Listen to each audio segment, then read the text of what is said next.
Tout le monde est là. Allô tout le monde. C'est très, très étrange de faire ça. Voilà une phrase que j'aurais pas dû prononcer. Je la regrette déjà. Parce que c'est ça, tout est étrange ces temps-ci. Mais je suis très content d'être là pour animer ce lancement. En fait, je suis content d'occuper en quelque sorte la chaise de mon ami Alexandre Fontaine-Rousseau parce que on peut parler d'amitié, hein. Alex, est-ce que tu es là? Est-ce que tu m'entends? Oui, je t'entends. Je pense qu'on Oh, peut parler d'amitié. on peut parler d'amitié. Jusqu'à maintenant, est-ce que ça va bien, mon affaire, ou c'est toi là, qui anime les lancements habituellement chez Habituellement, Power? c'est moi qui anime les lancements. Je te donnerais un bon 9 sur 10. Je pense que tu peux atteindre le 10, mais il y a eu OK, d'accord. une hésitation méta au début, là, tu sais, où tu étais comme. Faut que tu sois C'est moins ça. conscient du. Ouais, c'est ça. C'est ça. C'est parce que je voyais personne, je voyais juste un logo Power, puis là, j'avais l'impression de parler dans le vide. Ah, Mais là, maintenant que je vois ton doux visage, ça va déjà beaucoup mieux. Je me sens apaisé. Mais oui, je suis très content d'animer ce lancement de ton nouveau livre que tu fais paraître avec ton ami Francis Desharnais, La conquête du cosmos. En fait, j'ai accepté d'animer juste parce que ça m'a permis d'obtenir le livre avant tout le monde, de le recevoir avant tout le monde. Donc, ben, je peux dire que ça a été un grand plaisir. Je suis un grand, grand fan de ton œuvre, Alexandre, un grand fan de l'œuvre de celle de Francis aussi. Mais là, je peux peut-être préciser d'emblée, puis après, je vais me taire, là, je vais vous laisser la parole. Quand même, je ne vais pas prendre le plancher pendant une heure. Mais je peux peut-être préciser que, Alex, toi et moi, on est des amis. Enfin, on est devenus amis parce que j'ai fait une entrevue avec toi pour Le Devoir quand tu as fait paraître Musique du Diable, c'est ça? oui, absolument. Puis là, Mais je te habituellement, dirais, on... Ouais, vas-y. la conversation téléphonique d'entrevue, c'était pas comme le moment. Mais oui. Mais après ça, on Ça- s'est comme eu comme le C'est moment où on ça. s'est dit après ça. Ouais. Ça s'est cristallisé plus tard, mais donc habituellement, lorsque je fais des entrevues avec des gens, ben, c'est ça, je sais que ça ne devient pas forcément mes amis. On essaie d'éviter de faire de chacune des personnes qu'on interviewe des amis. De toute façon, ça ne me tenterait pas de devenir ami avec chacune des personnes que j'interviewe. Mais là, dans ce cas-là, on avait eu du fun. Fait qu'on est allé prendre des bières après. Puis j'avais déjà lu quelques-uns de tes livres. Puis j'ai lu ceux que je ne m'étais pas encore tapé. Puis ils m'ont tous procuré beaucoup de plaisir. En fait, c'est un peu. Je voulais en relire certains en préparation de cette soirée-ci. Puis je les ai comme tous donnés. Je ne possède aucun de tes livres chez nous. Je les ai tous donnés ou prêtés à des amis. J'ai fait la même chose avec tes livres. Francis, salut Francis, ça va bien, t'es là? Oui, salut, je suis là. Ouais, ça, là, quand on va t'inclure dans la conversation, c'est en train de se Oh, transformer en Love Fest entre Alex et moi. Mon père fait dire qu'il a beaucoup aimé la petite Russie. bon, Moi, ben je merci. viens de l'Abitibi, j'ai mis mon t-shirt Rouen-Noranda, mais je ne suis pas obligé de le montrer. Mais c'est mon t-shirt porte-bonheur. Donc, mon père a beaucoup aimé la petite Russie, qui est ton plus récent livre. Puis là, je vais te poser une question, Francis, qui est comme une sorte de reproche. Lorsqu'on a fait Shit. une entrevue, toi et moi, encore une fois, pour Le Devoir, quand La Petite Russie est parue, tu m'as dit, ah, c'est probablement mon dernier livre, ça. Je ne sais pas si je vais faire Ouais, d'autres non, bandes mais. dessinées. Puis là, aujourd'hui, tu lances Ouais, un ouais, nouveau ouais. livre. Qu'est-ce qui s'est passé? Est-ce que tu m'as bullshité? Non, non, pas du tout. Mais j'étais dans un mood où. Puis j'avais dit un peu la même affaire à Plus on est de fou. Mais c'était pas mon dernier livre. C'est Ça ne juste me que. dérange pas que tu bullshit puis on est fou puis on lit, mais que tu me bullshit moi, ça m'insulte. Mais.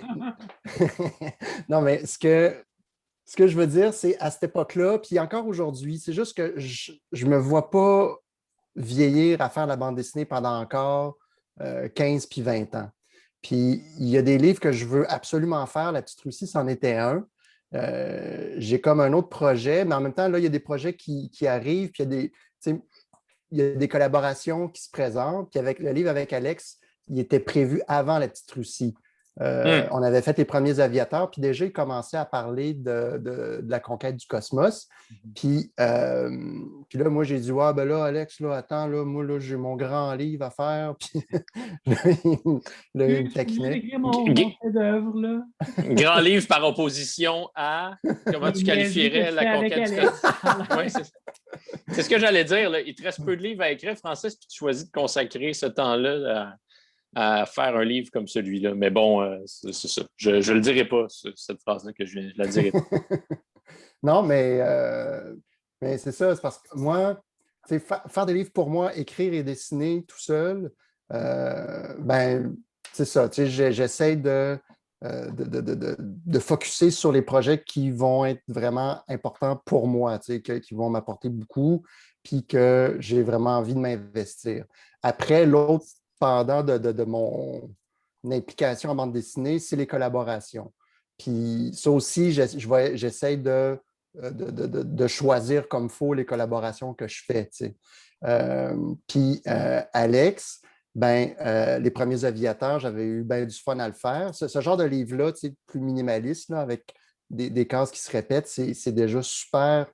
On a l'impression que ça se fait rapidement, ce qui n'est pas si tant vrai, puis encore moins pour celui-là qui a été, on pourra en parler, là, mais qui a été un peu plus costaud, si on veut.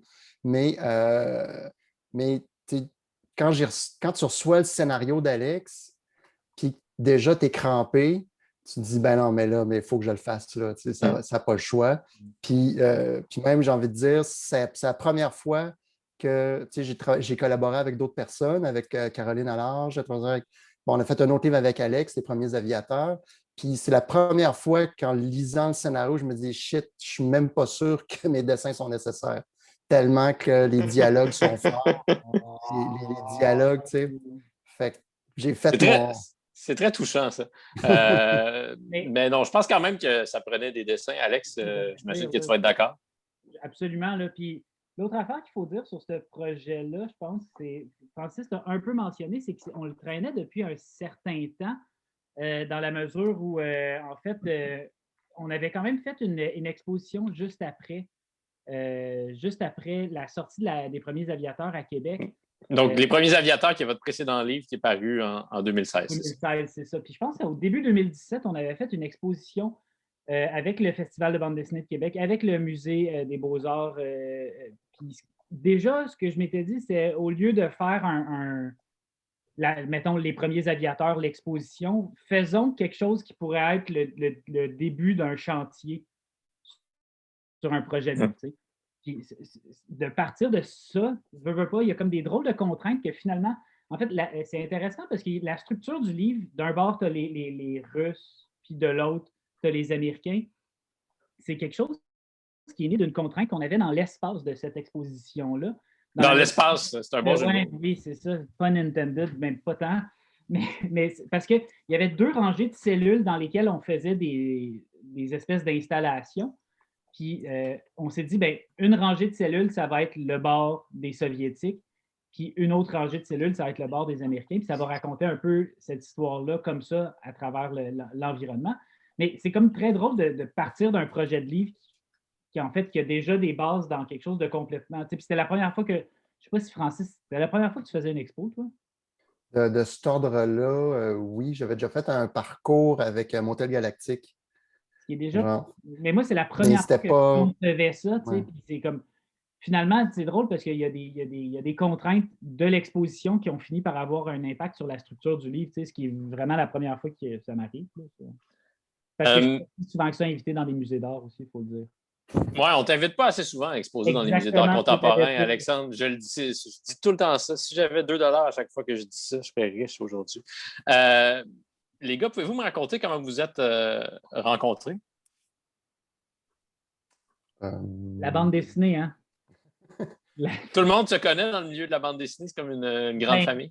En tout cas, à la table de Pau, tout le monde finit par se connaître. Ça, c'est clair. Ouais. Moi, je me rappelle t'avoir croisé au Festival de Québec.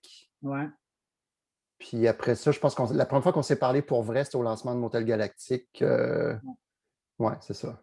Mais peut-être que la vraie histoire intéressante, c'est l'histoire de comment on a commencé à travailler ensemble, parce que c'est l'histoire où... Ouais. Reformule ma question, Alexandre. Une espèce de ratoureux qui profite de chaque opportunité pour essayer de starter un projet de livre avec un auteur. Puis là, ça a vraiment, littéralement, notre collaboration a commencé dans une halte routière entre Montréal et Toronto. Lieu de tous les grands projets. Exactement. Puis là, on s'est arrêté pour manger un délicieux repas de qualité supérieure et pour vider nos vessies. Vider le même repas. C'est à la salle de bain que j'ai dit à Francis, pour vrai, si jamais à un moment donné, ça te tente de faire un livre. Fait que oui, c'est vraiment. Je pense que c'est une anecdote qui est même marquée dans les rabats des premiers aviateurs, mais elle est authentique. C'est vraiment là que c'est né notre collaboration. Puis, en fait, c'était ça. J'avais trouvé que le dispositif de la Guerre des Arts, c'était super intéressant. Je me disais très naïvement, ça doit être facile ou en tout cas plus simple de faire un livre comme ça que normalement. Fait que peut-être que ça ne te ferait pas trop chier, Francis, de faire un livre avec moi selon cette formule-là. Je retiens qu'il faut se méfier d'Alexandre aux toilettes. Absolument. En tout cas, dit comme ça sonne vraiment mal, mais c'est juste... Ça sonne plus grave que celui-là. Faire un livre avec moi, tiens-toi genre 3-4 urinoirs plus loin. Oui. Comment vous fonctionnez? Ça, c'est un bout. Là, je pose la question de la façon la plus authentique au monde. J'ai aucune idée comment vous travaillez, les gars, mais j'ai aucune idée comment ça se fait une bande dessinée, surtout une bande dessinée à deux. Est-ce que vous avez un Google Doc que vous partagez? Comment ça fonctionne? Qui a la première idée? Comment vous échangez les idées? Racontez-moi ça. 100% pigeon voyageur. Yes! J'aime ça. Vintage. Google, Gmail, Drive, là, non, c'est juste des pigeons. On peut peut-être dire quand même, à la base, souvent, les duos scénariste-dessinateur fonctionnent que le scénariste écrit l'histoire et ensuite la passe au dessinateur qui, là, la dessine. Là, pour ces deux livres-là, on a fait un peu l'inverse, dans la mesure où on savait que ça allait être des cases qui se répètent. Ben, moi, on s'est entendu sur les situations. Il va y avoir des scientifiques russes qui vont parler à Laika. Il va y avoir Laika dans l'espace. Il va y avoir, fait qu'on s'est entendu là-dessus. Il va y avoir une parade avec Yuri Gagarin. Fait qu'on s'est entendu là-dessus. Moi, j'ai fait les dessins que j'ai envoyés à Alex. Puis là, lui, il est parti pour faire le scénario. Oui, puis c'est intéressant ça, parce qu'en bout de ligne, tu te retrouves avec une sorte de boîte à outils un peu limitée. C'est ça que tu vas pouvoir faire comme scène, c'est ça que tu vas pouvoir faire comme... Fait que d'avoir ces espèces de petites limitations-là, ça te donne tout de suite un cadre. Je trouve que cette structure-là est pas... Tu ne pars pas de nulle part comme scénariste. Donc déjà, ça a quelque chose d'inspirant à travers la contrainte. Je trouve que tu finis par regarder ça en te disant, ben, OK, Francis m'a donné ça, puis je peux faire à peu près ça, mais aussi, qu'est-ce que je peux faire pour surprendre Francis à la limite? Qu'est-ce qui n'est pas les utilisations que Francis aurait pu imaginer à cette case-là qui m'a illustré? Puis je pense que c'est un truc, une dynamique qui s'était un peu installée dans les premiers aviateurs, dans la mesure où il y a quand même une couple de moments où on s'est surpris à travers ce qu'on était capable de faire. Puis je trouve qu'avec la conquête du cosmos, ce qui est intéressant, c'est que quelque chose qui était un peu une expérience dans le cas du premier livre est devenu une méthode avec le deuxième. Puis ça, c'est quand même le fun de se dire, OK, on commence à avoir, dans notre espèce de niche bizarre où un illustrateur envoie une vingtaine de cases à un scénariste qui est obligé de patcher un livre avec ça, on commence à avoir des habitudes puis presque des manières de contourner ces habitudes-là puis de retravailler notre truc. Puis ça, je trouve que c'est vraiment le fun. Vous êtes assis sur une mine d'or, les gars. Mais là, je crains qu'on parle trop du livre sans décrire ce que ça raconte, de quoi ça parle. Francis, tu parlais de Plus on est de fou, plus on lit. Là, vous allez sans doute être invité très bientôt. Fait que là, puisqu'on est entre amis, je vous propose de vous pratiquer. Je vous offre l'occasion de vous pratiquer. Puis faites comme si vous aviez à faire votre pitch de vente à Marie-Louise là, en ondes à Radio-Canada. Ça parle de quoi, la conquête du cosmos? Vraiment, là, comme à Marie-Louise? Marie-Louise, elle le dirait pour nous. Hein? Oui, c'est ça. Puis elle dirait, vous êtes né en quelle année, dans quelle ville? Que tu n'as pas fait jusqu'à maintenant. Je donne pas mes informations. Vous êtes formidable. En fait, c'est parce que si on est à la Marie-Louise, alors il faut quand même accélérer le tempo parce que c'est une émission quand même assez rapide et dynamique. Effectivement, je suis déjà plus stressé. Hein? On est en studio, OK? Ça fait depuis genre 15 minutes qu'il y a d'autres invités qui parlent, puis là, tu sais, je suis comme ça va être à mon tour. Il y a quelqu'un qui vient de faire une chronique sur la Grèce antique. Exactement, puis je suis juste comme je comprends rien de ce qu'il dit, puis là, de temps en temps, quelqu'un me regarde comme si j'allais avoir une petite répartie bien placée là-dessus, puis non, ça se passe pas. Mais en gros, c'est l'Odyssée. Allez-y, on est entre amis, là. Allez-y calmement. On est en plein milieu de la guerre froide. Puis les Soviets et les Américains transforment une épopée scientifique en lutte idéologique, si on veut. C'est un peu ça la base. Mais après ça, c'est l'histoire d'un chien qui s'en va dans l'espace puis qui ne revient pas. C'est l'histoire d'un humain qui va dans l'espace puis qui revient, puis qui se demande s'il a laissé son rond de poêle allumé. C'est d'autres histoires comme ça. C'est plein de petites curveballs bizarres sur l'histoire de la conquête du cosmos. Mais c'est un peu la même prémisse, si on veut, que les premiers aviateurs, dans le sens où on prend des événements historiques un peu canoniques puis canonisés, puis on essaie Les de détourner. les dynamiter un peu, puis Ouais. de remettre en question cette espèce de grande histoire officielle-là qu'on a entrée dans les annales comme étant une vérité absolue, puis qu'on dit, ben il y a un peu, très humblement et un peu de manière un peu niaiseuse, ce que ça pourrait aussi être si on était un peu sincère sur les motivations réelles des gens en général, puis des trucs comme ça. Le tout gratiné j'ai envie de dire, de l'époque et même de l'année qu'on vient de vivre. Ouais. Il y a des morceaux de l'année, de l'année de pandémie qu'on vient d'avoir qui ressort aussi, là, qui n'auraient pas été là si on avait sorti le livre en 2018 ou en Comme 2019. quoi? Ben, en fait, je suis même prêt à dire que presque dans son entièreté, c'est quand même un livre que, oui, les idées étaient à la base. Il y a 2-3 gags qui datent de l'époque de l'expo, mais c'est vrai que le gros de l'écriture s'est fait pendant la pandémie. Puis c'est vrai que c'est un livre, juste la réflexion sur. On dirait que tout d'un coup, l'idée d'être enfermé dans une capsule au beau milieu de l'espace, c'était comme subitement plus. Je pouvais quasiment m'imaginer ce que c'était. Aussi, il y a des blagues sur le conspirationnisme, il y a des blagues sur. C'est ça. C'est sûr qu'on se nourrit toujours de l'actualité, mais je pense qu'il y a comme c'est ça, il y a un rapport à la solitude de l'espace qui s'est vraiment infiltré dans ce livre-là à travers la pandémie, qui finit par être une des. Aussi, un genre finalement, je pense que ce livre-là est. Ben, dans le fond, les premiers aviateurs étaient quand même aussi relativement pessimistes, mais mon envie d'aller encore plus loin dans le pessimisme avec ce livre-là, puis de temps en temps, de jouer un peu sur la fine ligne entre ah, c'est drôle, puis c'est plus rendu triste que d'autres choses. Elle vient un peu de l'espèce de mood quand même un peu dépressionniste de la dernière année. Parlant d'enfermement, Alex a déclaré au quotidien Le Soleil de Québec au sujet de ce livre-là. Pour moi, il y a aussi des moments émotifs. Quand, pendant plusieurs pages, on voit Laïka toute seule dans l'espace, ce n'est plus une blague. Je trouve ça touchant. Je pense qu'on a fait un livre qui, oui, est drôle, mais qui penche aussi parfois vers la tragédie.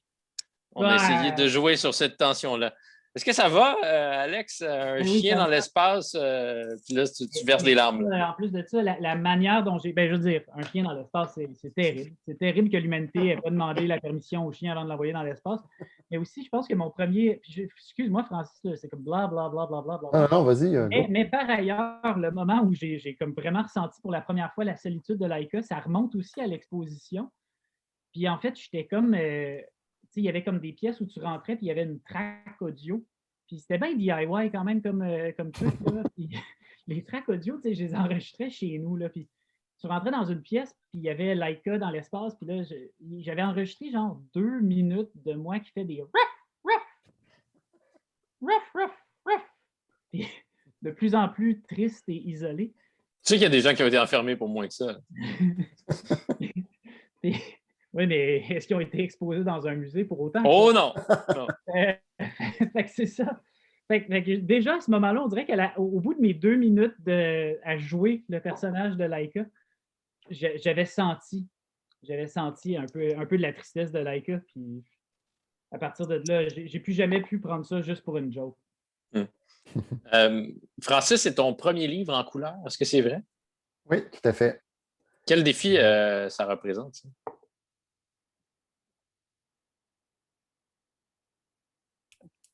Moi, je ne considère pas que j'ai le sens de la couleur. Là.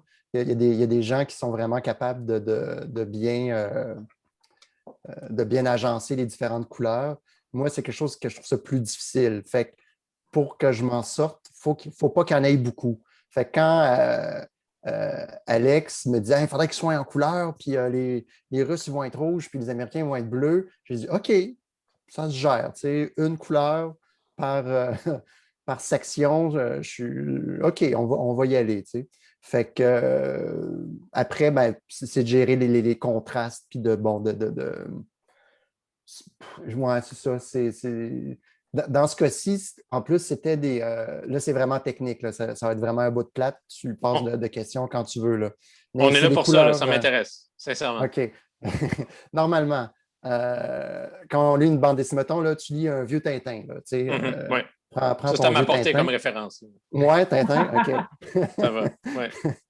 Puis ça, c'est ce qu'on appelle du 4 couleurs process, c'est-à-dire qu'on mélange du jaune, du magenta, du bleu, puis du noir. OK? On mélange tout ça, puis ça fait ton Tintin. J'accélère, là, puis je vulgarise. Là, tandis que les premiers aviateurs, c'est du 3 couleurs Pantone, c'est-à-dire qu'on a du noir, on a un rouge, Luc pourra me rappeler le numéro exact, mais c'est un mélange précis de couleurs parce que c'était ce rouge-là qu'on veut qu'il soit imprimé. Il y a comme une charte qui existe, puis le rouge est supposé être le même dans toutes les copies qui vont être imprimées. Puis le bleu, c'est la même chose. Fait que ça demande une façon différente de créer la couleur. Puis moi, j'avais jamais, bon, j'étais au courant de l'existence de ce procédé-là, mais je n'avais jamais vraiment fait et jamais fait pour un livre au complet. Ce qui fait que je suis parti dans mauvaise direction. Puis là, ben, il a fallu qu'on ramène ça vers des tracks qui se peuvent plus. Et on a fait affaire avec un gars qui s'appelle Jolin Masson. Luc me confirmera si le nom est bon, mais il me confirme que le nom est bon. Puis, salut à Jolin Masson. Jolin Masson. Puis lui, il a vraiment pris toutes les pages, puis il a ajusté tout ça parce qu'il y avait des problèmes aussi. Mettons, la case des scientifiques russes, peut-être que je peux la montrer, mais Ouais. ben là, c'est flou. Mais le décor est assez chargé, il y a du stock. Puis la première version que j'avais fait, ben, on perdait complètement les scientifiques. Fait que là, avec l'aide de Jolin, on s'est arrangé pour que mieux détacher les personnages à l'avant du décor. Fait que, bref, c'est ça. Fait que, au niveau technique, je pense que ça a été mon plus compliqué là, que j'ai fait. Puis ça, c'est beaucoup en raison de la couleur. Alexandre faisait une blague tantôt en disant que c'est un livre plus simple à dessiner, mais j'espère que c'est une blague. Mais on a quand même. Est-ce que c'est le même dessin dans chacune des cases de chaque chapitre? Oui, puis non. Ça dépend du chapitre. Il y a des chapitres que oui, mais la plupart du temps, il y a quand même toujours un petit quelque chose qui bouge. Si, mettons, on regarde le Spoutnik, ben, dans le premier chapitre, le Spoutnik n'est jamais vraiment à la même place. J'ai comme tout calculé pour qu'il traverse le chapitre d'un bord à l'autre. À partir de la première case du chapitre jusqu'à la dernière, il avance d'un nombre, d'un espace équivalent à chaque case différente. Ça veut dire qu'il faut que tu le redessines à chaque fois. Non, en fait, c'est Photoshop. Je déplace l'objet dans Photoshop. Ah, non, quand même, je ne suis quand même pas travaillant que ça. Là. C'est ça, avec ce livre-là, c'est, mettons, je pense à la case où on sort nos pages de livre, mais c'est ça, par exemple, les scientifiques utilisent un tableau pour décrire des... Oui. Bon, ben ça, c'était quand même le fun parce que c'était la première fois dans le cadre d'un projet minimaliste comme ça, où Francis me disait, ben, en tout cas, il va y avoir un tableau, puis sur ce tableau-là, on peut mettre des illustrations qui vont changer. Il y avait comme des cadres à l'intérieur du cadre, ce qu'on n'avait pas du tout dans les premiers aviateurs. Fait que, il y a comme, ça, il y a plein de petits espaces comme ça où je trouve que Francis a eu des bonnes idées de mise en scène qui fonctionnent super bien dans cette espèce de contexte-là, puis qui permettent justement de varier un peu. Puis ça vaut la peine. Il y a aussi, quand c'est les scientifiques russes, ils ont quand même plus d'expression. Dans les premiers aviateurs, les personnages, c'était des points, là, quasiment. Là. Dans celui-là, les personnages ont quand même un petit peu plus. C'est comme si la caméra s'était rapprochée un peu puis qu'on les voyait un peu plus en détail. Puis je pense que Francis leur a donné quand même 2 ou 3 expressions. Ce qu'on n'avait absolument pas dans les premiers aviateurs. Les premiers aviateurs, je me rappelle à un moment donné, à force de faire des entrevues dessus, je disais, est-ce que c'est des humains ou est-ce que c'est des insectes? C'est comme... Tandis que là, vraiment, c'est des humains. C'est des personnages, puis ils ont des expressions. Puis j'ai envie de dire, si je peux me permettre. Tu peux te permettre, c'est ton lancement, Francis. Oui, non, mais tiens, je vais être poli. Puis j'ai envie de dire, c'est peut-être le livre que j'ai fait qui se rapproche le plus de la façon de travailler, de la façon que je travaillais en animation, mettons. J'ai travaillé longtemps en animation 2D. Puis, ce livre-là, il était monté dans Photoshop où c'était souvent les mêmes éléments, mais dans la façon justement de monter mes fichiers, ça ressemblait à de l'animation. Il y a une libraire qui m'a fait, je suis content de le remarquer, fait que je vais vous le montrer pour que vous le remarquiez vous autres aussi. Mais, Célébrons les libraires. oui, mais la parade avec Yuri, ben, ça, je me suis quand même un peu fait chier. La foule se déplace elle aussi un peu comme le Spoutnik à chaque case. La foule change un peu parce qu'on veut sentir que l'auto avance. Et la vitesse à laquelle avance, mettons, le drapeau avec les haut-parleurs et les bâtiments à l'arrière n'est pas à la même vitesse. Parce que, tu sais, quand tu roules en char, ce qui est au loin bouge pas ou très peu. Puis ce qui est proche de la route, mettons, les panneaux, bien ça bouge vite. Fait il y a cet effet-là qui est très cinématographique, j'ai envie de dire, là, que, tu sais, j'aurais pu juste m'en taper puis me dire, ben non, tout va avancer au même rythme. Ça aurait été comme dans Fred Caillou, mettons. Mais je sais pas, là, j'avais envie de calculer tout ça. Fait que tout cet effet-là, ça me faisait, c'est quasiment comme si je faisais du cinéma d'animation, en fait. C'est drôle que tu mentionnes Fred Caillou parce que moi, dans le scénario, je disais un peu genre, je veux quand on parlait même à l'étape de la pré-production, si on veut, je disais, ça pourrait être le fun des backgrounds à la Fred Caillou. Mais c'est ça, il y a comme un truc de lexique d'animation. Puis c'est vrai que ce livre-là, il fonctionne un peu comme un truc d'animation hyper minimaliste. Tu as comme moi, je sais que quand j'écris ce scénario-là, les dialogues, je les écris un peu à voix haute, puis je les joue un peu. Puis c'est vrai qu'il y a comme il y a ce truc-là où c'est comme ça pourrait quasiment être des capsules d'animation. Je dis ça s'il y a un producteur de l'ONF. C'est pas Balzac aussi ou Balzac, Flaubert il dit toujours j'aimerais ça que ça devienne un film d'animation.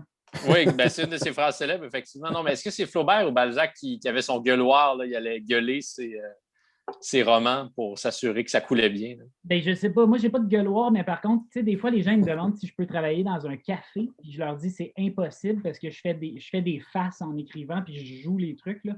Fait que je peux pas, il faut que je vive ça dans l'intimité de mon atelier de création parce que c'est pas vrai que je donne ça en show à tout le monde, là. Non, c'est ça. Il faudrait que tu pourrais faire payer les gens pour qu'ils puissent assister à ça.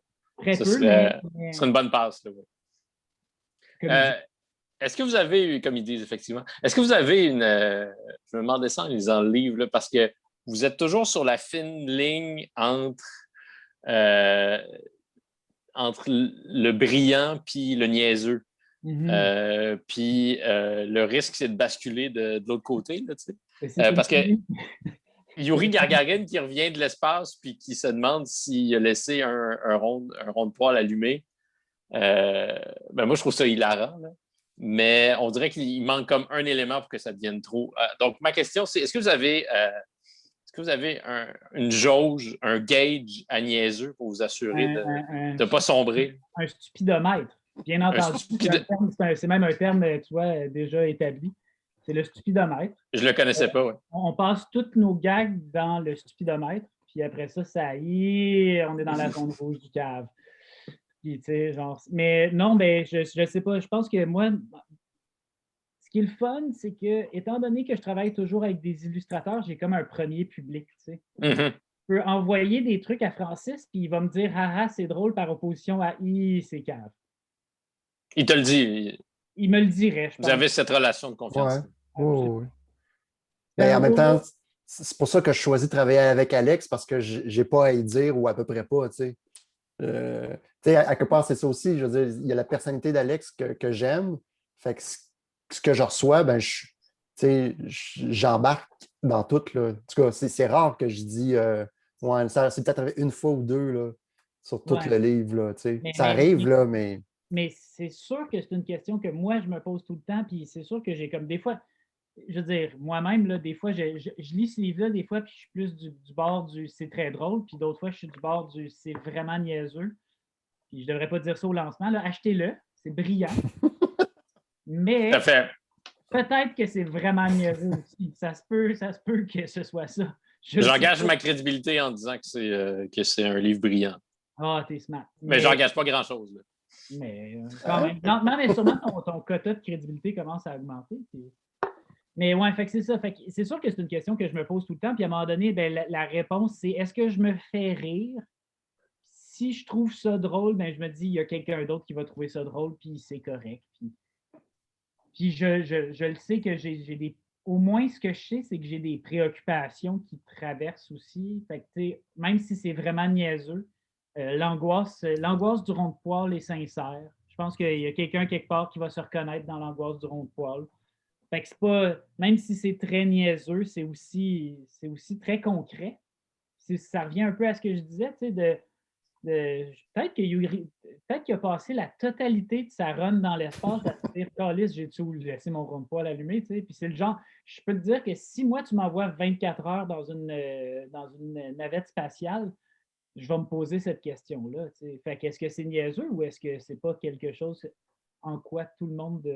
Oui, mais ce qui est sûr, c'est que, en tout cas, s'il ne pensait pas à son rond de poil, c'est sûr qu'il y avait des préoccupations prosaïques comme on en a tous au quotidien. Absolument. C'était peut-être pas son rond de poil, mais à chacun son rond de poil. Oui, c'est beau, ça. C'est touchant. Je vais la prendre en note. Je sors mon crayon. À chacun son rond de poil.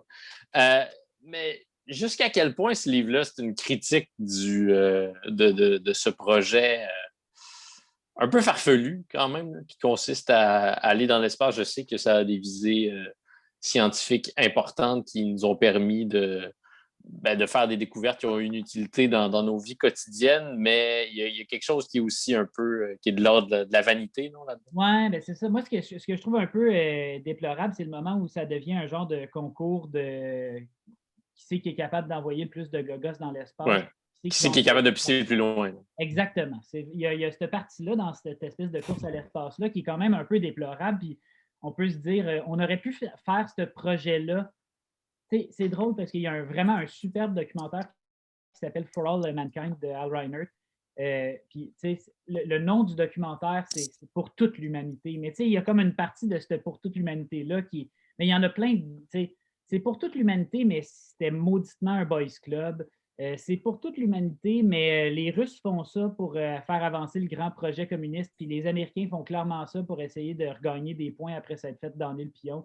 Puis toute cette espèce de, justement, là, de concours de qui c'est qui pisse le plus loin, là, c'est clair qu'il y a moyen de critiquer ça. Puis c'est ça. Après ça, je veux dire, j'ai envie de. Ce livre-là est dédié avec admiration à tout le monde qui a participé à la conquête de l'espace, de la même manière que j'ai immensément de respect pour la personne qui est prête à se mettre des ailes d'oiseau puis à se garrocher en bas d'une falaise jusqu'à une mort quasi certaine parce qu'il se dit peut-être que je vais réussir à voler.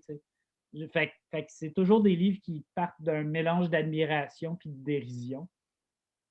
Puis, mais c'est sûr qu'il y a de ça. Puis c'est sûr que c'est ça, l'objectification de la. Puis, même maintenant avec la course au vaccin, c'est intéressant de voir que les Russes, par exemple, ont commencé à vendre. Je veux dire, là, mais les Russes avaient de la misère à fournir des vaccins aux citoyens russes parce qu'ils étaient occupés à donner des vaccins aux pays d'Amérique du Sud pour essayer de faire la promotion de la science russe. On est tout le temps en train d'essayer de prendre cette chose-là qui est supposée être un peu au-dessus de l'humanité, puis on la ramène à des considérations politiques, idéologiques, puis tout ça. Puis ça, c'est sûr que c'est un des sujets du livre. Oui. Francis, c'est lequel ton astronaute ou ton cosmonaute préféré? Celui que j'ignorais, j'avais oublié l'existence. Hein, je pense. Michael! La façon que Alex a présenté Michael Collins, il y a de quoi. Moi, ça, c'est quelque chose qui vient me rejoindre. Plus que le chien. Oui, plus que. Ouais, désolé, Alex, mais ouais, plus que le chien. Moi, c'est Michael Collins, le gars, il va, il est game, mais il sait qu'il n'ira pas sur la Lune. Il le sait, mais il est correct avec ça. Puis. Moi, je ne serais jamais astronaute, là, mais j'aurais été game, moi, d'être ce gars-là. J'aurais vraiment été game, sincèrement. Mais c'est sûr qu'il y aurait eu les deux caves qui le gossent à mort à ça. Moi, je pense que c'est le chapitre qui est venu le plus me chercher. Là. Le gars, il fait tout le bon, il veut pour le mieux, puis il se fait rabaissé par ses collègues. Là. Il y a de quoi de beau. Alex, peux-tu nous décrire c'est qui Michael Collins? Parce que moi, je l'ignorais en tout cas. En fait, c'est que moi aussi, je l'ignorais parce que, en fait, ça, c'est le plaisir d'écrire ces livres-là, c'est que des fois, tu commences un chapitre, là, Francis t'a dessiné la fusée qui va s'envoler. Fait que, nécessairement, ça va être la fusée qui s'envole. Fait que là, OK, ça va être il va y avoir comme quelqu'un qui annonce puis qui présente la situation. Puis là, je dis, bon, les astronautes prennent la place à bord. Buzz Aldrin, Neil Armstrong. Puis là, j'ai sincèrement été obligé d'aller googler le nom de Michael Collins. J'étais comme, je ne sais pas. On aurait tous eu besoin de le googler. Puis c'est qui le troisième? Puis c'est vrai, là, c'est plate. Là, puis il est mort récemment, tu sais. Puis j'étais comme, puis c'était Michael Collins, l'homme qui n'est pas allé sur la Lune. Quand même, ça va l'avoir suivi jusqu'à la fin. Puis c'est ça, tu sais, c'est vrai qu'à partir de là, tu sais, toutes tes jokes, tu sais, le reste de mon chapitre était comme écrit, tu sais, j'ai commencé à faire des jokes sur Michael Collins, mais non seulement ça, mais après ça, le chapitre d'après, c'est devenu des jokes de Michael Collins, tu sais, puis ça a comme dérapé, tu sais, puis tu te surprends toi-même en écrivant un livre, puis je pense que c'est le moment où tu commences à avoir du fun en écrivant un livre, là, c'est comme l'écriture t'amène à un endroit où tu ne pensais pas aller, mais Michael Collins, c'est définitivement ça. Tu sais. Puis je veux dire, c'est vrai qu'après ça, c'est drôle de t'imaginer Michael Collins qui trouve ça, qui est pogné avec deux gars qui se moquent de lui parce qu'eux autres, ils vont aller sur la Lune, puis pas lui. Tu sais. Puis à la limite, ça revient à toutes les thématiques du reste du livre. C'est l'espèce de compétition un peu malsaine qu'il y a entre les gens. Alors, on lève notre verre à la mémoire de Michael Collins. Absolument, mais j'ai plus de breuvage, mais je viens de m'en ouvrir une, là. La countdown. Pour ceux qui n'étaient pas là avant, je veux juste dire que Francis a un fridge à bière. T'as un frigidaire à bière dans ton bureau, Francis, c'est pas un peu malsain, ça? J'ai un pack du frigo, puis j'ai un lanceur de propulsion. Hein? Il n'est plus là? Ah non, c'est elle qui était là. Ouais, c'est ça. Tu sais, tu mets la canette. Normalement, tu mets une bouteille de vin blanc. Là, puis là, piou, piou, piou. Puis là, la bière. Fait que c'est vraiment dans le thème. Je suis époustouflé. Pouvez-vous nous parler de vos chaussettes, messieurs? Elles ont été envoyées par ma mère, Monique Fontaine. Elle est parmi nous présentement. Bonsoir, Monique. Oui. Mon père voulait s'acheter des bas de cosmonautes. Finalement, il y en avait 2 paires. Fait qu'ils ont décidé de les envoyer à moi et à Francis. Fait qu'on peut peut-être les montrer encore. Là. Mais oui. Francis, je suis plus souple. C'est pas un problème. En tout cas, je fais juste dire These legs are made for bending. Mais je pense que ça allait plus loin que ça, la référence à la chaussette. Parce que j'ai vu Monique parler d'Apollo 13 aujourd'hui, qui a eu une espèce de. Mais oui, qui ont une catastrophe, puis ils ont réparé, parce que je me souviens plus trop, mais ils ont réparé le problème avec un bas, puis du duct tape, genre, puis ils sont revenus sur Terre, tu sais. Fait qu'il y avait tout un concept, là. Ouais. Mais après ça, Francis, lui, était fixé sur l'idée de boire des bières à thématique d'astronautes pour le lancement. La seule que j'ai trouvée, la Uppercut, en plus d'avoir un jeu de mots, ce qui me choque tout le temps un peu, est à 8,8 %. Fait que le lancement décollé sur le chapeau de roue, comme on dit. Puis, une des choses qui est comme d'emblée la plus amusante dans ce livre-là, puis dans les premiers aviateurs aussi, dans plusieurs de tes livres, Alex, c'est le niveau de langue. C'est-à-dire que les personnages de ce livre-là parlent une langue, c'est la langue peut-être que tu parles, Alexandre, qu'on parle, nous. En tout cas, c'est certainement pas le russe, c'est pas l'anglais. Comment est-ce que tu trouves le niveau de langue, la langue de tes personnages? Ma vision initiale pour le livre, évidemment, c'était que tout soit écrit dans un russe impeccable avec des sous-titres. Oui. Par la suite, cela étant impossible, j'ai décidé... Tu es revenu sur Terre pour faire un autre jeu de mots. C'est vraiment... Ça se passe. Je pense que c'est le lancement avec le plus de jokes intégrés. C'est parfait. J'ai passé la journée là-dessus. Merci. C'est à ça qu'on reconnaît un professionnel et je te lève mon verre. Mais ouais, le niveau de langue, ben, je trouve juste ça vraiment drôle. Je pense que dans les premiers aviateurs, c'est comme venu un peu naturellement que c'était très drôle de faire parler des gens du 19e siècle ou du 18e siècle, des pionniers de l'aviation, dans un Québécois impeccable. Puis ça venait tout de suite déjouer. Je ne veux pas que les gens ils pensent que je suis en train de faire un livre historique quand je fais un livre historique, fait que je veux que ce soit clair dès le départ. Je pense que ça établit un pacte de lecture particulier. C'est OK, il doit y avoir un certain décalage avec les faits historiques, étant donné que je suis pas mal sûr que Michael Collins il n'était pas québécois. Après ça, ce ton-là, je sais pas. Il y a c'est comme un élastique que tu te demandes jusqu'où tu peux étirer, puis jusqu'où à partir de quand ça devient too much. Puis d'un projet à l'autre aussi, là, je pense que le livre où j'ai le plus étiré l'élastique, c'est la Pitoune et la Poutine, le livre que j'ai fait avec Xavier Cadieux. Puis là, c'était parce que c'était comme OK, on va parler de folklore, fait qu'on va y aller 2 pelletées de folklore dans ton bol de céréales. Puis, 2 bonnes pelletées. 2 crises de bonnes pelletées. Ce livre-là, je te dirais, c'est comme une pelletée. Je pense que déjà, cette pelletée-là, dans ce contexte-là, elle a quelque chose d'amusant. Mais c'est ça, mais tout le livre est comme il y a plein de jeux de décalage. Tu prends, tu es dans une librairie, puis tu vois ce livre-là, tu es comme, oh, la conquête du cosmos, ça a l'air d'un livre sérieux. Puis là, tu l'ouvres, puis là, il y a une citation de l'arbitre dans Toby le joueur étoile qui dit qu'aucune règle ne dit qu'un chien ne peut pas jouer au basketball. Puis là, déjà, qu'est-ce que ça fait là, ça? Honnêtement, ce livre-là ne pourrait être qu'une 200 pages blanches. Cette couverture-là, je pense que j'ai fait ce livre-là pour pouvoir mettre cette citation glorieuse d'un film dans lequel un chien joue au basketball parce qu'il n'y a aucun règlement qui stipule. Mais c'est comme une tellement bonne phrase. Je veux dire, aucun règlement, aucune règle ne stipule qu'un chien ne... Il a fallu que j'aille réécouter la bande-annonce de Toby le joueur étoile, d'ailleurs, pour être sûr d'aller chercher les mots exacts de la citation, parce que je suis quand même une personne sérieuse. On va pas mal citer un aussi grand film, quand même. Exactement. Mais c'est ça. Mais cette citation-là est à l'image de tout le reste du livre. Tu sais, c'est le petit jeu de genre sérieux cabochon, mais là, c'est comme la quintessence du cabochon, c'est d'aller chercher un film de chien qui joue au basketball, mais en même temps, tellement approprié. Il n'y a aucune règle qui stipule qu'un chien ne peut pas aller dans l'espace, ça a l'air, même si le chien, ça ne tente pas. Fait que d'ailleurs, personne n'a jamais demandé au chien dans Toby s'il voulait vraiment jouer au basketball, même si c'était un as du basketball.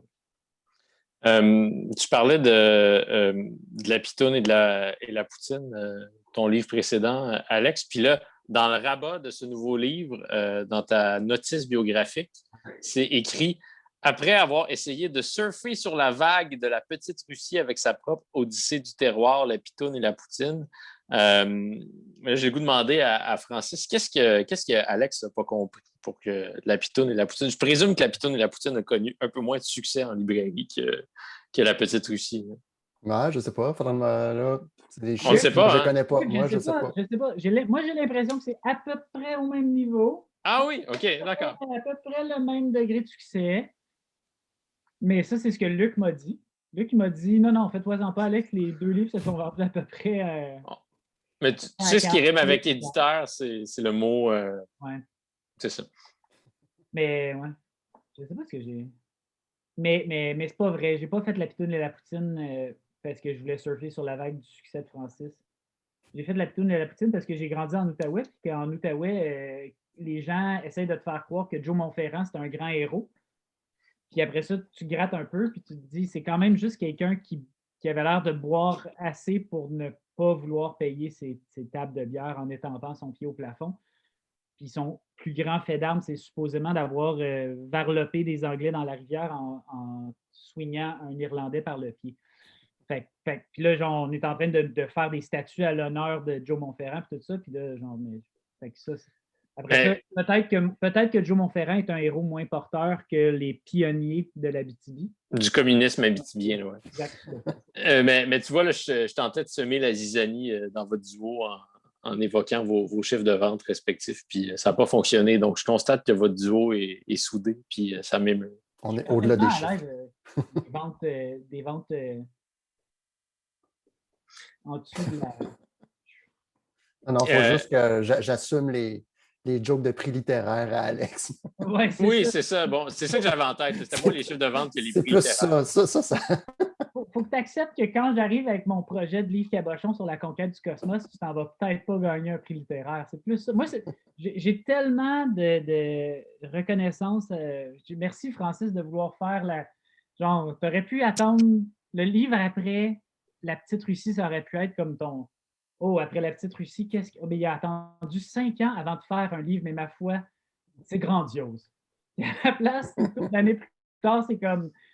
Il en a fait un autre avec l'idiot du village. Ouais, mais il est tellement. En tout cas, moi, je le trouve drôle. Là. Mais, en tout cas, je me Mais demande moi si c'est pas mon plus drôle. Pour vrai. Ça se pourrait. Qu'est-ce que le futur vous réserve, messieurs? Moi, c'est mon dernier livre. Hein? Là, c'est vrai. Là, c'est fini. Là. C'est Non, enregistré, Francis, donc fais attention. non, je ne sais pas. Là, j'ai des C'est comme projets qui s'en le viennent, mais Dominique Michel de la ouais, bande de dessinée la bande dessinée québécoise. québécoise. Ouais. Toujours son dernier bye-bye. Moi, j'ai d'autres projets qui s'en viennent. J'ai une idée de livre, mais qui ne viendra pas avant peut-être 3-4 ans. Là, mais après l'avenir nous le dira. Là. Je ne sais pas. Moi, en fait, je suis en train de finir un livre qui n'est pas de la bande dessinée, parce que j'ai aussi cette pratique non illustrée. C'est un livre sur l'histoire de CISM. Puis je pense que c'est Station de radio. La station de radio. Ça fait 12 ans que j'anime une émission à CISM. À un moment donné, l'équipe de la station m'a dit veux-tu faire un livre pour le 30e anniversaire? Ça serait des portraits de bénévoles. Je suis en train de travailler là-dessus. C'est comme j'ai accepté parce que j'avais l'impression de savoir comment faire des livres, mais tu n'as jamais fait un livre jusqu'à temps que tu aies fait un livre qui impliquait que tu fasses une soixantaine d'entretiens. C'est comme un game changer là, quand tu n'es pas juste dans ton coin à faire ton affaire, mais que tu fais du travail de. Je ne sais pas si tu sais, Dominique, le travail dit de journaliste. Ça me dit vaguement quelque chose. Mais c'est ça, c'est quand même c'est particulier parce que tu veux faire avancer ton propre projet, tu veux que les gens que tu interviews soient satisfaits de la manière dont ils sont représentés, tu veux que tu as composé avec plein de choses. Fait que c'est un projet vraiment intéressant, mais je trouve que c'est vraiment le fun parce que c'est un projet de commande qui est très rapidement devenu un projet personnel. Puis je veux dire, ça vient. Fait que c'est ça. Mais là, je suis vraiment là-dedans, là, dans la mesure où ça fait, je pense, au moins 1 mois et demi que je fais 4 à 5 entretiens par semaine pour ce projet-là. Là. Fait que j'ai jamais travaillé autant de ma vie. J'ai eu la chance de lire quelques pages de ce Ouais. livre-là. Enfin, plusieurs pages, puis c'est vraiment très, très bon. Mais je suis quand même un peu déçu que ce ne soit pas une bande dessinée parce que j'aurais beaucoup aimé que Francis dessine certaines des personnes qui ont été interviewées, notamment Sébastien Benoît. Il me semble que Francis qui dessine Sébastien Benoît, ça pourrait juste être le fun. Je pensais jamais de ma vie interviewer Sébastien Benoît. Tu sais. Puis il y a quand même bien du monde qui ont commencé à CISM. Fait que c'est cool. Là. Puis, vas-y. Non, mais j'allais dire qu'on m'a signalé avant qu'on débute tout ça qu'il y aurait des questions que les gens qui assistent à cette rencontre pourraient poser leurs questions. Puis là, j'ai l'impression qu'on est arrivé à ce moment-là. Est-ce que vous êtes prêts pour les questions du public? Qui a été très silencieux pendant toute notre conversation. C'est vraiment bravo pour votre écoute. Comment ça fonctionne? Comment on les trouve, les questions? Là? Les gens, ils posent leurs questions. J'imagine soit ils passent par le chat. Non, il y a le chat. Le chat, c'est plaisant aussi parce que tu peux structurer ta question un petit peu plus. Sinon... Habituellement, c'est Iris qui pose la question. C'est vrai. Bonsoir, Luc. Salut. Luc, veux-tu poser une question? Ouais. Tu connais ce livre-là par cœur parce que tu as travaillé dessus des heures et des heures. Quand même, une bonne main d'applaudissements pour Luc Bossé. Je pense que chaque lancement de Pau devrait se terminer avec ça parce que merci, Luc. C'est fou ce que tu fais. Tout à fait. Et j'ai envie de dire, sur celui-là en particulier, il y a eu un impact assez majeur. La couverture, la magnifique couverture est l'œuvre de Luc Bossé. Alors, 50% des exemplaires vont se vendre grâce à Luc Bossé. À Luc Bossé. Un nom à retenir. Il y a de l'avenir, ce jeune-là. Ouais. C'est la relève, ça. Ouais. Donc, question, Luc, ou quelqu'un d'autre? Juste à désactiver votre micro, poser la question. Ou on peut... En fait, je m'interrogeais sur le dernier Oh, chapitre yes. et je voulais savoir. Bonsoir, Blaise. Bonsoir. Je voulais savoir en fait pourquoi avoir choisi de terminer le livre sur la guerre du Vietnam. Quand je disais que je voulais que ce livre-là soit un peu plus downer. Non, mais c'était un peu. Je pense que c'est pendant qu'on faisait l'exposition. Il y avait des pièces qui se passaient au Vietnam dans l'exposition. Puis je pense que ce que je trouvais fascinant, c'est que c'était un peu le. Pendant que tu as cette espèce de grande course supposément vers l'élévation de l'humanité, tu as aussi la guerre crasseuse qui se passe en arrière-plan, puis qu'à la limite, cette espèce de bullshit idéologique-là sert à cacher. Tu sais. C'est comme, regardez, on est dans l'espace, alors que, regardez, on est en train de s'entretuer sur Terre pour justement, puis je veux dire la guerre du Vietnam spécifiquement parce que, mais justement là, parce que elle est totalement symptomatique des tensions entre l'URSS et les États-Unis à ce moment-là. Donc c'était logique, même si c'est une balle courbe, en même temps, si tu te Ben, remets là, dans pareil. le l'époque, elle est parfaitement logique. Tu sais. Puis moi, je trouve que j'ai l'impression, en travaillant dessus, c'est comme la première fois que je réalisais que ces deux événements-là étaient en même temps ou du moins proches, là, et que participaient de la même logique d'opposition entre deux idéologies. Fait que moi, ça me plaît beaucoup que ça finisse comme ça parce que justement, ça met en relief et ouais, c'est ça. Ça met un éclairage qu'on n'est pas habitué de voir sur la course à l'espace ou que c'est que à la gloire des valeureux astronautes, mais il y a ça qui se joue aussi et on ne le dit pas. Et c'est pas. Puis, je veux dire, c'est ça pour cet événement-là, mais il y a plein d'autres choses où on nous met de la poudre aux yeux un peu et il se passe des choses hyper graves puis hyper importantes, mais qu'on ne fait pas le lien. Puis, bon. J'ai trouvé le chat, messieurs. Donc là, je passe à travers tout ce qui a été écrit au cours de notre entretien. Il y a Annie Frenette qui pose la question. En achetant la BD, on reçoit une paire de bas en cadeau. Oui, c'est bien ça. Luc, c'est à voir avec Luc. Oui.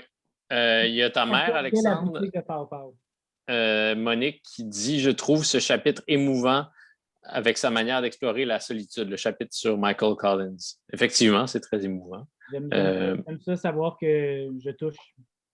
Tu as ému ta mère, Alexandre. Mes lecteurs, Oui. mes premiers lecteurs. Guillaume qui demande le T-shirt USA #1 est-il disponible? Ce T-shirt-là. Ouais. On gosse Luc. Faut demander à Luc. Mais parce que ça, encore une fois, on peut revenir à ça, mais c'est une relique quand même de l'exposition de la course à l'espace. Tu rentrais dans une pièce, puis il y avait quelqu'un qui disait « Oh, nous nous apprêtons à envoyer la première navette dans l'espace. » Puis il y avait un T-shirt, mais il n'y avait pas juste ça. Il y avait une boîte de céréales. Il y avait une casquette. Une boîte de céréales, des tasses. Ouais. Mais où la tasse? C'est pas toi qui l'as? C'est pas toi qui as la tasse? C'est pas moi qui ai la tasse. Je ne sais pas qui a. C'est qui a la tasse? Et nice. Il y avait le logo, le très beau logo USA #1, USA Moon #1. Quelqu'un qui va vers l'espace. Puis, ouais, c'est ça. Mais la casquette, il avait fait broder puis tout. C'était quand même. Ouais, t'es hot. Il y a Guillaume qui renchérit qui dit après tout, on fait ça pour vendre des tasses et des t-shirts, hein? Qui est une référence au livre. Il a bien lu le livre. Guillaume a lu le livre. Oui. Je l'en remercie. Il y a une question plus pertinente ici là, de Catherine Oslo, que je salue. On l'a un peu évoqué là, précédemment, mais elle est intriguée par votre façon de travailler à deux. Est-ce que vous aviez un horaire? Comment ça fonctionnait pour structurer votre travail à deux, messieurs? Ben, je peux peut-être répéter rapidement ce que j'ai dit dans la mesure où, au lieu que Alex écrive le scénario et moi, je fais les dessins ensuite, moi, avec Alex, on s'est entendu sur les scènes qu'il allait y avoir, c'est-à-dire une scène avec les scientifiques russes et Laika, une scène avec Yuri Gagarin dans l'espace, une scène avec les scientifiques américains. Bon, on a tout établi ça. Moi, j'ai fait les dessins, les cases, les décors avec les personnages. J'ai envoyé ça à Alex et de là, Alex a fait les scénarios. Mais après, pour ce qui est vraiment du travail, ben, comme les deux, on a un peu nos obligations, ben, je veux dire, j'ai envie de dire, on attend après l'autre. Là, quand l'autre a l'occasion de travailler, ben, il travaille. Puis, Vous ne vous donnez ça pas des arrive dates quand de ça arrive. tombée. Non, Non. même dans ce cas particulier-là, je suis même prêt à dire que c'est fou à quel point Francis a été patient dans la mesure où il y a une partie de moi qui pensait que 2 mois après avoir fait l'exposition, je serais déjà en train de commencer à travailler sur le livre. Finalement, ça a pris des années. Fait que, puis en même temps, je trouve ça super intéressant parce que c'est de retomber tu retombes dans un projet que tu avais un peu commencé, puis là, tu regardes les morceaux que tu avais, puis tu te dis, OK, ben, c'est intéressant, mais je ne suis plus à la même place. Puis cette distance-là a fait le livre comme il est là, puis à la limite, ça lui donne plus de densité parce que tu as comme deux perspectives sur la même idée. Mais non, il n'y a pas d'horaire. 100% pas d'horaire. Matin, soir, midi, le travail de la bande dessinée. La BD. La BD. La BD. Là, il y a Catherine qui s'étonne que vous arriviez à travailler sans deadline. Bien, il y a un deadline éventuellement. Ouais, tu parles de la mort. Il y a 2 deadlines. Il y a la mort, l'ultime deadline, mais sinon, il y a aussi, on voudrait le sortir à un moment donné. Puis, c'est sûr qu'à un moment donné, mais moi, honnêtement, ce livre-là, je pense que je l'ai écrit une fois que je me suis dit, je devrais peut-être pas dire ça publiquement, parce qu'après ça, quand les gens trouvent ça pas si bon que ça, ils vont dire que tu l'as écrit en 3 semaines. Mais sérieusement, tu sais, il y a comme 2 ans où, genre, pendant des années, je suis juste comme la conquête du cosmos. En fait, ça s'appelait la course à l'espace, en plus, à l'époque. Là. À un moment donné, il a fallu changer le titre parce qu'il y a quelqu'un d'autre qui a sorti un livre avec le même nom. Là. Mais c'est ça, puis là, à un moment donné, tu es comme OK. Puis là, pendant 2 ans, tu penses à ça sans y penser. Puis à un moment donné, ben, c'est les 3 semaines où tu te dis OK, je commence à travailler dessus. Puis moi, je pense que la dynamique, c'était à peu près je fais un chapitre par jour. Puis à la fin, je vais toutes les relire, puis je vais voir si ça marche ensemble. Mais je me suis donné à l'interne, je me suis donné un deadline. Mais c'est jamais Francis qui est arrivé en me disant tu me donnes ça pour telle date. Bon, Catherine qui dit, tu vois, tu avais une structure, Alexandre, effectivement. Alors, c'est Guillaume qui a dit ça. C'est Catherine qui a dit ça, mais là, on a une question de Guillaume. Je suis tout mêlé dans le chat. En plus, là, présentement, je gère ça avec mon iPad, donc je suis en train de devenir un boomer. Salutations à tous les boomers qui sont parmi nous. Question plus sérieuse. Je sais que l'idée du livre vient d'une expo, mais en premier lieu, on parlait des aviateurs et là, on parle de l'espace. C'est un peu la boucle de l'aviation, bouclée, point d'interrogation. Est-ce qu'on pourrait s'attendre à un titre dans les mêmes eaux, un autre titre dans les mêmes eaux? On pourrait voyager où ensuite? L'avenir nous le dira. Les bateaux, quoi? Au fond marin. C'est des gens qui c'est des vraiment bonnes blagues, des gens qui explorent les fosses marines. Ou genre Inner Space, mais Inner Space. Tu sais, les atomes, là. Mais... intéressant. Mais ou juste, tu droppes une sonde dans les fosses marines, puis ils sont attaqués par... Là, peut-être qu'il va y avoir que je trouve un illustrateur qui est capable de dessiner des créatures qui ressemblent un peu à des aliens. Ça serait comme un rip-off d'Alien, mais qui se passe en dessous de l'eau. Comme à peu près comme un rip-off d'Alien sur 3 environ en 1988. Mais fait que... mais oui, c'est définitivement la boucle bouclée. Puis... je pense que c'est un diptyque. Ce n'est pas une trilogie. Ce que vous voyez, ce que je sors présentement, ça, c'est l'argent que je vous offre parce que je veux déjà réserver mon exemplaire de ce livre-là que vous brainstormez présentement. Une des plus grosses avances que j'ai vues de ma vie en tant qu'auteur de la littérature québécoise. Est-ce qu'on a d'autres questions ou on vous laisse brainstormer, messieurs? C'est le temps ou jamais. Là. Il y a des gens qui nous saluent. Julien qui dit salutations aux voyageurs. Sam qui dit on est en train de voir la naissance du 3e tome de la trilogie. Donc, on assiste à l'histoire. L'histoire se fait sous nos yeux. C'est très émouvant. Merci, les gars. C'est mon nouveau livre préféré de Francis Desharnais et d'Alexandre Fontaine-Rousseau. Yes. J'ai déjà hâte de m'en débarrasser, c'est-à-dire de l'offrir à un ami. C'est gentil. Si tu t'en débarrasses par amour, c'est correct. Oui, c'est ça. Il y a Camille qui dit qu'elle a hâte de vous voir, et de vous lire et de vous entendre chez Marie-Louise Arsenault. Effectivement, là, vous êtes rodés, les gars. Là. Le call est lancé. On va encore travailler un petit peu notre débit parce que moi, les fois que je suis allé à Marie-Louise Arsenault, j'ai vraiment freaké parce que le rythme est vraiment rapide puis il faut être sur la coche. Puis... faut être sur la coche. C'est fou, cette chose. Moi, je veux dire, je peux pas Cuisant. écouter cette émission-là sans avoir le stress des quelques fois où je suis allé en tant qu'intervenant, puis j'ai fait des chroniques une couple de fois.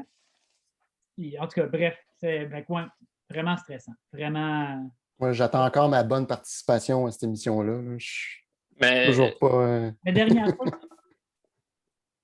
Vous savez ce qu'ils disent, messieurs, il suffit de le lancer dans l'univers. Il faut lancer de la pensée dans l'univers, puis ça va se produire. Ouais. Donc, on lance... Ils ont déjà parlé du livre aujourd'hui.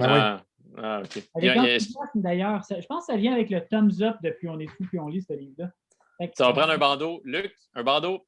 Vous devriez aller l'acheter. Quelque chose de brillant. Je pense que c'est ça. Ça coûte trop cher, les bandeaux. Ça coûte trop cher. Ah, ça coûte trop cher. Bon, ben je vais sortir mon Sharpie puis je vais m'occuper de ça personnellement dans toutes les librairies. J'aimerais ça qu'il y ait plus de bandeaux sauvages. Si ça pouvait devenir comme une trend littéraire un peu punk rock, de genre des gens qui font des bandeaux mitaines dans les Quand tu m'as offert Sombre Bagarreur, là, qui est un autre excellent livre dans le catalogue de Pow Pow, tu avais fait toi-même un bandeau. Qu'est-ce que tu avais écrit dessus? En tout cas, on est allé voir un show puis tu m'en avais parlé dans des termes un peu trop hyperboliques. Non, c'est pas moi qui t'en avais parlé, c'est un gars qu'on avait croisé totalement par hasard à un concert de Truck Fighters. Un de mes bons amis qui avait dit... C'était comme si c'était organisé avec le gars des vues, cette affaire. Qui avait dit, c'est le meilleur livre québécois de tous les temps. Ce qui est comme...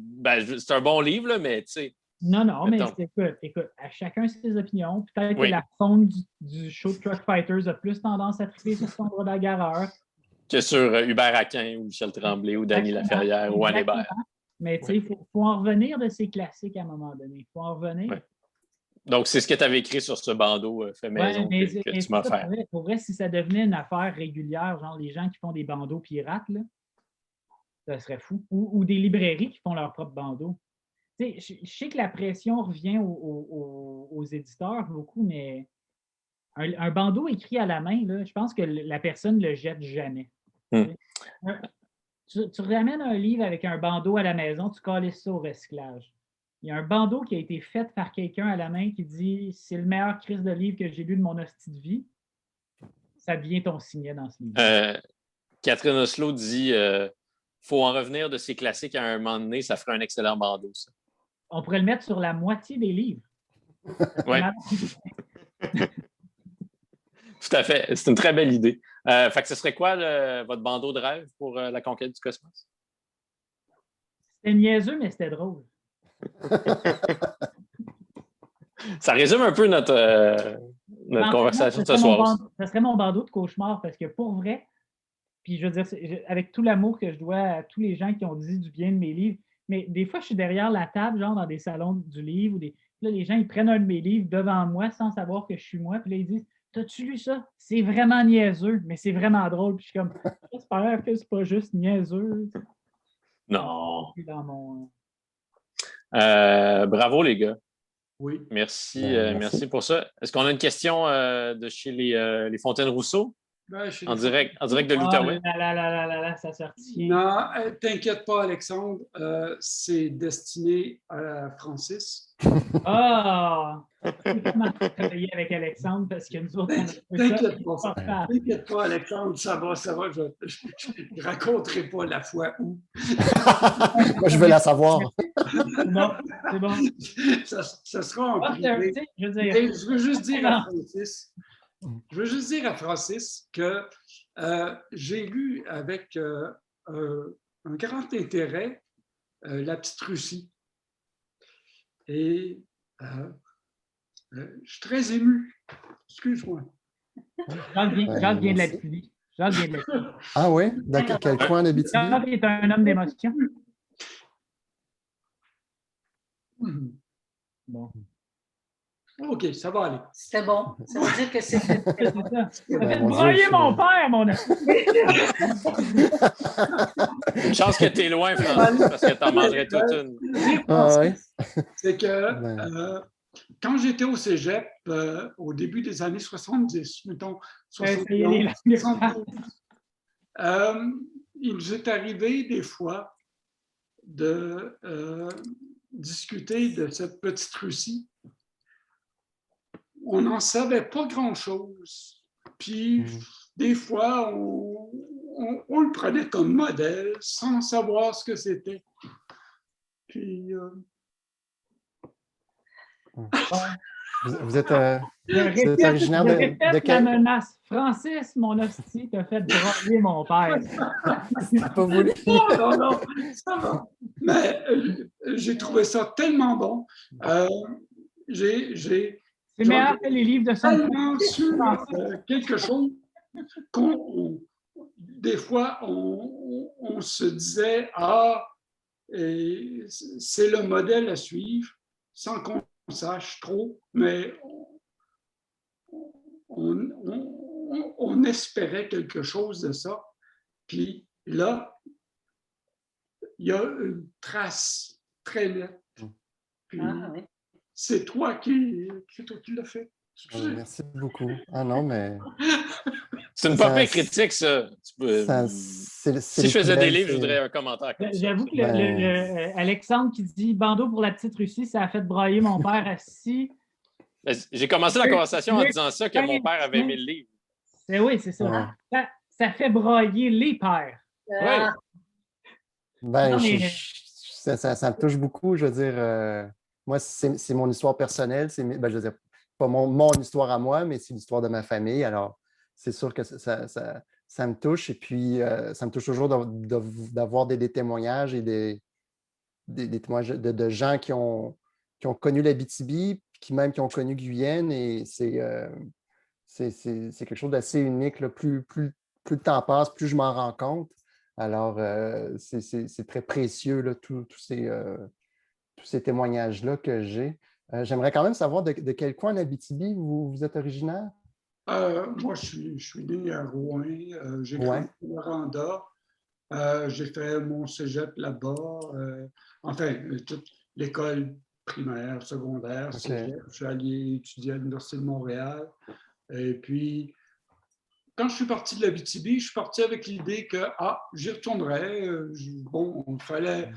Chez nous, c'était acquis. Tout le monde avait accès aux études universitaires, les filles, les gars, tout le monde.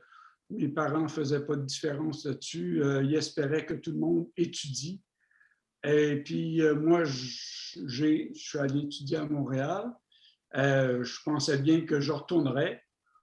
Au bout de 4 ans, pas au bout de 4 ans, au bout de, je dirais, non, c'est ça. Au bout de 4 ans, j'avais plus grand-chose à faire à Montréal. J'ai suivi une blonde en Outaouais. Et puis, un moment donné, je suis retourné travailler dans les entreprises familiales en Abitibi. Puis là, je me suis rendu compte que j'étais rendu loin d'Abitibi tout d'un coup. Ouais. Je m'étais apporté des trucs qui n'avaient pas rapport. C'est comme, ça faisait bizarre de lire le monde diplomatique en Abitibi avec des... Puis, ça. Oui. C'est comme...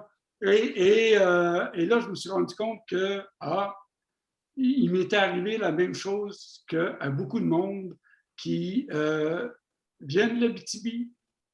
Moi, j'ai grandi en imaginant que l'Abitibi, c'était le milieu du monde, que le monde tournait autour de l'Abitibi. Je ne dirais pas ce que je pensais du reste du monde, mais l'Abitibi, c'était vraiment le nouveau monde, c'était vraiment quelque chose d'extraordinaire, de nouveau, de différent, de ci, de ça. Bon, évidemment, puis dans cette histoire-là, Guyenne n'était pas sans une certaine un certain impact.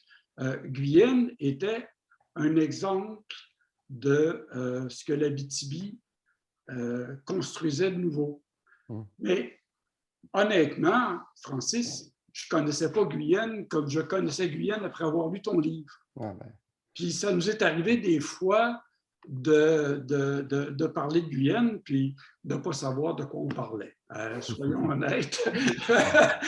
50 ans plus tard, là, soyons honnêtes, des fois, je ne savais pas de quoi je parlais, mais on parlait de Guyenne, oui. On le mais bon, voilà. Ben, mais je vous remercie beaucoup. En plus, j'ai de la famille là, qui écoute, qui sont originaires d'Abitibi. Je suis sûr que ça les touche beaucoup aussi. Je suis dans le chat, puis je vois qu'il y a quelqu'un qui a posé une question qui se disait la production se compare, c'est JP qui dit la production se compare comment à les premiers aviateurs? Ben, c'est la couleur qui est le gros game changer, là, qui est la grosse différence. Puis le fait que, comme Alex disait un peu plus tôt, on n'est plus très dans les premiers aviateurs, on est souvent très loin. Les personnages sont gros de même, alors que dans la conquête du cosmos, ils sont moins gros de même. Ce qui fait qu'on voit un peu mieux les personnages, on les discerne un peu mieux. Ce qui fait que ça a demandé aussi de faire un peu plus de dessins. Fait que quand vous allez lire la conquête du cosmos, des fois, d'une case à l'autre, il y a quand même des petites différences, des petits mouvements.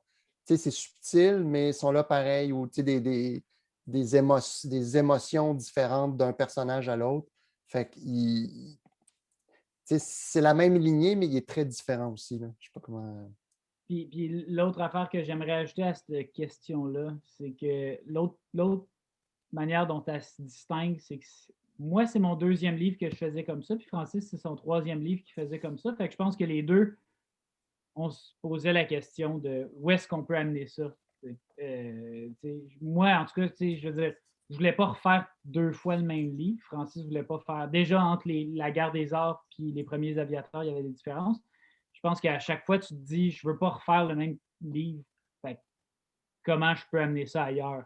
Puis, moi, je le sais qu'en termes d'écriture, c'était les chapitres, je voulais qu'ils soient plus. Les premiers aviateurs, c'était 5 épisodes qui n'étaient pas nécessairement connectés les uns aux autres, tandis que là, je voulais vraiment que chaque chapitre bâtisse de. C'est un livre plus cohérent, qui raconte une histoire qui part du début à la fin. Je pense que quelqu'un pourrait prendre un chapitre des premiers aviateurs, dire c'est mon chapitre préféré, l'isoler, puis un peu le présenter, puis il fonctionnerait, tandis que dans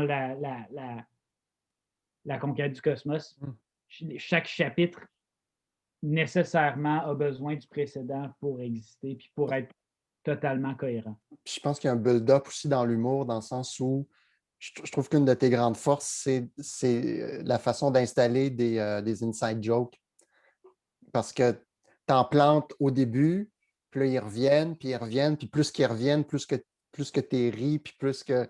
Moi, je trouve que c'est une force d'être capable d'installer des insides qui reviennent, oui, comme la petite poulie, mais dans la conquête du cosmos, il y a aussi le hockey, il y a le Michael Collins. Il y a comme une série là, de jokes qui reviennent 2, puis 3, puis 4 chapitres plus loin, puis c'est encore plus drôle. Selon le vieux proverbe, c'est pas parce qu'une joke est plate la première fois que si tu l'essayes une deuxième fois, elle ne va pas être exceptionnellement drôle la 10e fois. C'est ça. Mais la petite poulie, c'est la seule blague.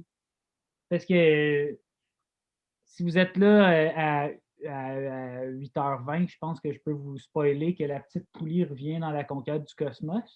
Alerte au divulgateur. Oui, exact. Merci. Alerte au divulgateur. Mais la petite poulie est de retour dans la conquête du cosmos. C'est la seule joke qui fonctionne un peu comme un renvoi aux premiers aviateurs. Mais tu sais, de bâtir des espèces de running gag, c'est sûr que ça. Je trouvais déjà que ça fonctionnait bien dans les premiers aviateurs, mais je pense que là, c'est plus juste une dynamique de running gag, c'est vraiment comme une dynamique de j'ai besoin de tel outil pour comprendre telle autre affaire. On se sent récompensé dans notre engagement vers la bande dessinée québécoise dans ces moments-là. Absolument, puis c'est ça le but, c'est que les gens y achètent toute la bande dessinée québécoise. Chacune des bandes dessinées québécoises. Chacune des bandes dessinées québécoises. Parce que c'est ça le modèle d'affaires de la bande dessinée québécoise. Le On crack. achète une. Ouais. Moi, j'hésitais entre participer au lancement de Jean-Philippe Barry-Guerrard puis le vôtre ce soir. Puis finalement, j'ai l'impression que j'ai fait le bon choix. Ah, t'es smart. T'es smart. T'es smart. Parce que j'allais dire, c'est quand même c'est quand la dernière fois que tu as eu comme 2 très bons lancements Zoom / Instagram la même soirée. Ouais, c'est ça, mais je sais pas comment aller sur Instagram. Fait que, au fond, j'aurais pas pu participer à l'autre lancement. Ta tablette, c'est possible, Dominique, c'est ça qui est le fun. Tu penses? Ah, Non, je pense ouais, pas que je c'est suis sûr que- en fait, je suis même sûr que tu pourrais te bâtir une genre de salle de nouvelles dans ton bureau, tu sais. Puis là, tu aurais comme genre tu pourrais suivre les deux en même temps. Puis c'est là que tu dirais j'ai vraiment bien fait de ne pas avoir été écouté 2 vedettes de la littérature comme Simon Boulris puis J.P. Barriérard, puis que j'ai vraiment bien fait d'aller entendre Alexandre Fontaine-Rousseau et Francis Desharnais blabla. Ouais. Les réponses étaient meilleures, les questions étaient meilleures de notre Les côté. questions étaient excellentes. C'est comme Oui. si. Tu vois, je suis allé à la pêche au compliment, puis ça a fonctionné. Mais parce que c'était sincère. Tu fais bien, tu fais bien. Pas besoin, Est-ce de pêcher, pas besoin de pêcher quand. Quand... Quand le lac est plein. Oh, yes, merci. Est-ce que vous avez quelque chose à ajouter, messieurs? Est-ce qu'on Non, je pense est-ce qu'il y a qu'on des gens qui doivent être tannés. est-ce qu'on se quitte? Ben non, mais tu sais. Moi, je vais aller souper. J'aimerais une dernière fois saluer le génie comique d'Alexandre. Parce que Oui. vraiment, Ah, à chaque fois que je C'est une recevais bonne des idée. textes, jeez, là, oui. j'explosais de rire. Puis, tu sais, je veux dire, tu fais un livre, fait que tu le relis, tu l'as vu 10 000 fois, ce livre-là. Tu sais. Puis, encore, quand j'ai reçu ma copie, il y avait encore des passages qui me faisaient rire. Tu sais. Fait que, il y a de quoi, je pense, qui est dans l'humour qui est encore plus maîtrisé que dans les premiers aviateurs.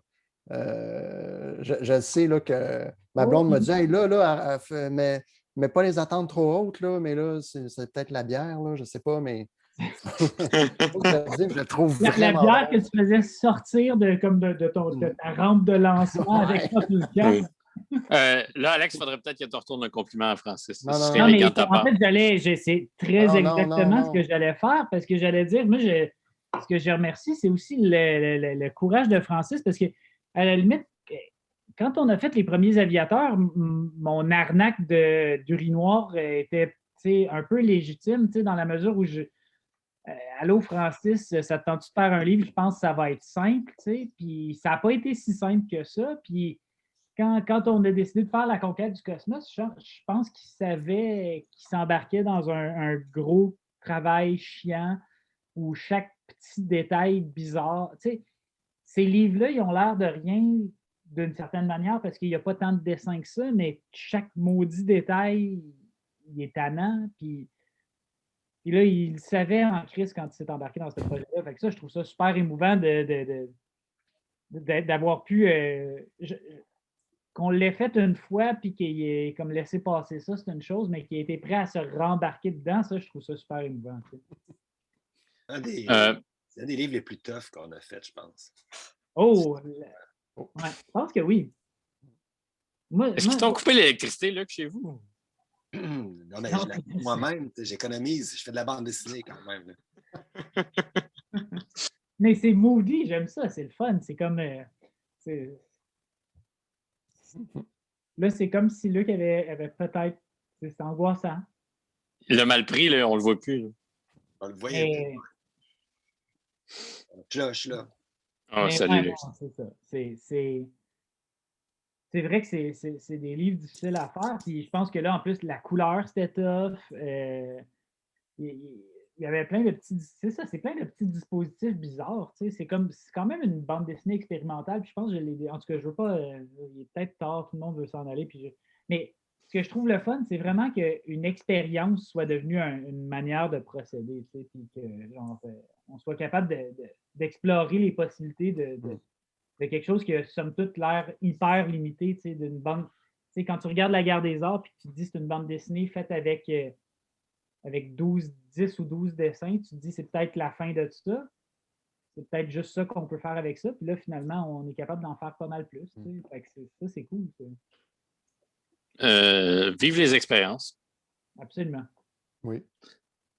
Merci Merci, beaucoup. Luc, merci aussi. Je pense que et moi et Francis, après s'être tiré des fleurs, on pourrait juste envoyer une coupe de fleurs à Luc puis à Jolin. Surtout à Jolin, cet homme de l'ombre. Merci, Luc. Merci, Jolin. Merci, messieurs. C'était super le fun. Et merci, Merci, Dominique. Tardif. Bonne soirée. À bientôt. J'espère que c'est pas ton dernier livre, Francis, vraiment. J'espère que c'est juste une Dernier, blague. moi, c'est ça mon bandeau. C'est mon dernier livre. C'est vendeur, ça. Achetez-le, c'est le dernier. Salut tout le monde, merci. Non, le testament de Francis Merci. Desharnais, le testament. Oui, salut. Bye. Salut tout le monde. Bye. Merci à tous ceux qui sont passés. Merci.